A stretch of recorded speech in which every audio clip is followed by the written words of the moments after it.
తర్వాత రాశి మకర రాశి. మకర రాశి వారికి 2025 ఫిబ్రవరి 1 నుంచి 28వ తారీఖు వరకు ఏ విధంగా ఉండబోతుందో గురువుగారిని అడిగి తెలుసుకుందాం. 25వ సంవత్సరం ఫిబ్రవరి నెల 10వ రాశి మకర రాశి. ఈ మకర రాశికి అమ్మవారు అధిపతి. ఈ రాశికి శుక్రుడు, రాహువు, బుధుడు, గురువు, కుజుడు, ఈ గ్రహాలు 5 గ్రహాలు బాగున్నాయి. దాదాపు చెప్పాలంటే ఈ రాశికి చాలా వరకు బాగున్నట్లే. మకర రాశి, ఈ మకర రాశికి అమ్మవారు అధిపతి. తర్వాత శని కూడా ఈ లగ్నాధిపతి. ఎవరైనా సరే ఈ మకర రాశికి బాధలు ఎక్కువగా ఉంటే పార్వతి అమ్మవారు పూజ చేయాలి. ఈ పార్వతి అమ్మవారు పూజ చేస్తే మాత్రం పూర్తిగా బాధలు తొలగిపోతాయి. వీళ్ళకి ఏలినాడు శని రేపు మార్చి 30వ తారీఖుతో ఏలినాడు శని అయిపోతుంది. ఆ రోజునే మార్చి 30వ తారీఖు రోజునే 6 గ్రహాలు మీనరాశిలో చేరుతున్నాయి. ఆ రోజు మాత్రం చాలా కష్టదశ. ఎవరైనా సరే ఆ రోజున ఒకటే చెబుతున్నా, మీ జాతకాలు చూపించుకోవడమే కాదు, ఎవరి ఇళ్ళ దగ్గర ఏ దేవాలయం ఉంటే ఆ దేవాలయానికి వెళ్ళి ఆ దేవుడికి నమస్కారం చేసి కనీసం దేవుడికి దండం పెట్టి అక్కడ ఏదైనా ప్రత్యేకమైన కార్యక్రమాలు జరుగుతూ ఉంటే తలా కాస్త చందా వేస్తే దాంట్లో మీ చేతనైన చందా ఇచ్చినా సరే అటువంటి పూజల్లో పాల్గొనటం చాలా అవసరం. ఈ రాశికి చెప్పాలంటే చాలా మంచి రోజులు దగ్గరికి వచ్చినాయి. ఎందుకంటే గురువు లగ్నానికి పంచమంలో ఉన్నాడు. అంతకంటే ఉత్తమమైనది ఇంకోట్లేదు. 6ఇంట కుజుడున్నాడు, ద్వితీయంలో బుధుడున్నాడు. వ్యాపారస్తులు బాగుంది, వివాహం చేసుకునే వాళ్ళ బాగుంది, రాహు బాగుంది, వచ్చిన డబ్బులు పూర్తిగా నిలబడతాయి.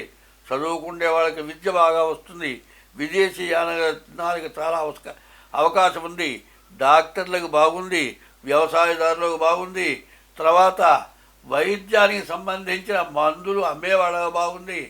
ఇన్నాళ్ళ నుంచి ఉన్నటువంటి వ్యాధులు ఈ 30 తారీఖుతో 100కి 90 వంతులు పోతాయి అనుకుంటున్నా నేను. కాబట్టి ఈరోజు అందరం బాగుండాలి. ఎటువంటి వ్యాధులు, చైనాలో ఏదో కొత్త వ్యాధి ప్రారంభమైంది, ఎండాకాలం వస్తే మన మీదకి వస్తుందేమో అనుకుంటున్నారు.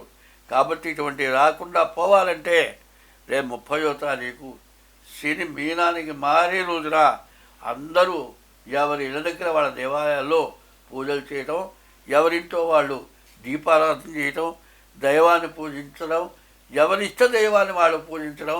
ఇష్టదైవం కంటే తల్లి, తండ్రి, గురువు, దైవం అన్నారు. ముందు తల్లిదండ్రులను పూజించడం, తల్లిదండ్రుల్ని వృద్ధాశ్రమంలో లేకుండా చేసి తన దగ్గర తీసుకొచ్చి పెట్టుకోవటం.